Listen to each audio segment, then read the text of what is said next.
Morning. You got me on there? We got you. Okay. We're rapid firing with Danny again this morning. Got a new project that's going on here. We had a special visitor, Bob Zoller, the longtime MPCC superintendent, now retired. He came out and spent a couple of days with Danny and played golf with Rob. So he gave us some great ideas that Danny is now implementing. So I'd like him to talk about what's going on, and it's all yours, Danny. Thank you. Good afternoon, everybody. What we're doing here, and I'm sure some of you have probably already seen this already, you can see the cutouts that we're doing on these greens here over the past few days.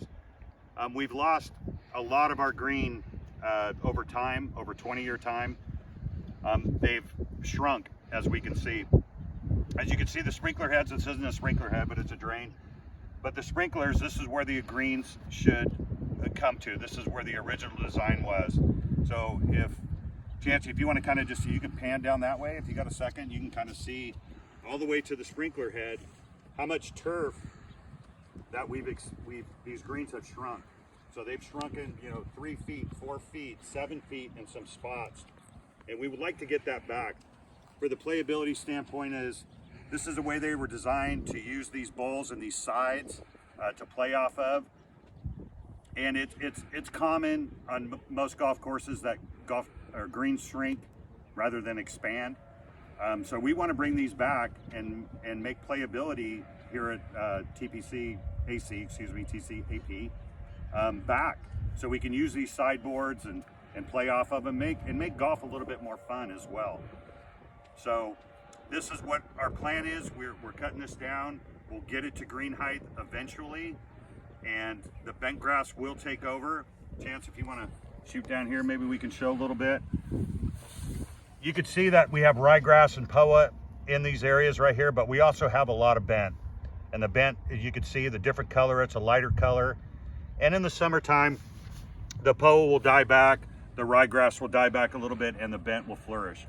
So we're hoping that all these areas will, over time, it's not going to happen in 2 months or 3 months, but over time, these will all be pure bent again, and we'll have our nice putting surfaces back. So, what do you expect for the short-term look? It's going to look a little beat up and what have you. So what do you see?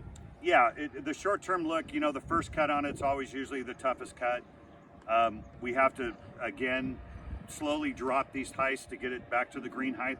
We're pretty close where we're at now, so you probably will see some discoloration. You'll see maybe a little bit of scalping involved with it. But after a few cuts, it's going to take it. We'll drop the height like we did on the number 8 green.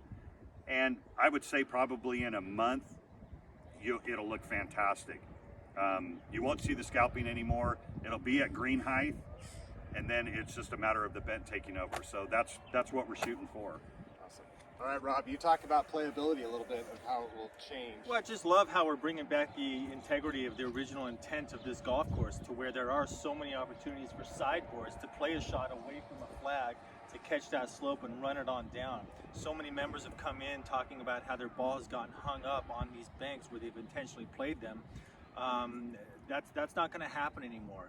It's going to be a far more, entertaining golf course to play, where you can be much more creative rather than just hitting standard, straightforward shots. Play some bank shots. A lot of times there's going to be a little bit more forgiving opportunity for forgiveness in your shots, where you can ramp it up and slide, and the ball will slide on down. So I just think that people are going to be blown away at how much more enjoyable the course is going to be to play. It's going to be fun. It's going to be fun to watch. There's a lot more green out there that we're going to be able to take advantage of. And what this is also doing is, because the greens will be where the sprinkler system was designed, it's actually going to help the turf on the outer edges of the green, right? Talk about that a little bit. Yeah, absolutely. You set up your sprinklers. That's why they put their sprinklers on the edges of the greens, so you can get the coverage needed. There's a head that shoots out that waters the banks, or surrounds, if you want to call them, and there's a head that shoots into the greens. So the reason they need to be so close to the greens, so the green head can cover all of the green area without leaving any voids or gaps. And same with the returning head as well. So we'd be here, we would be watering our collar and the surrounds. So that's why they put these on the edge and don't keep them far away, because you end up with a triangle, because you're trying to keep your green head on the edge of the green and your bank head on the edge of the green as well. So one shoots in, one shoots back. So that's why they design it this way, and they keep them right there so you don't have any voids, and everything is covered 100%. Awesome. Well, obviously we could talk about this all day, but Danny, crew, and Jose doing a great job. So thank you for all you're doing. We'll keep doing these updates because a lot is going to continue to happen out here. But, Rob. Thank you. Thank you.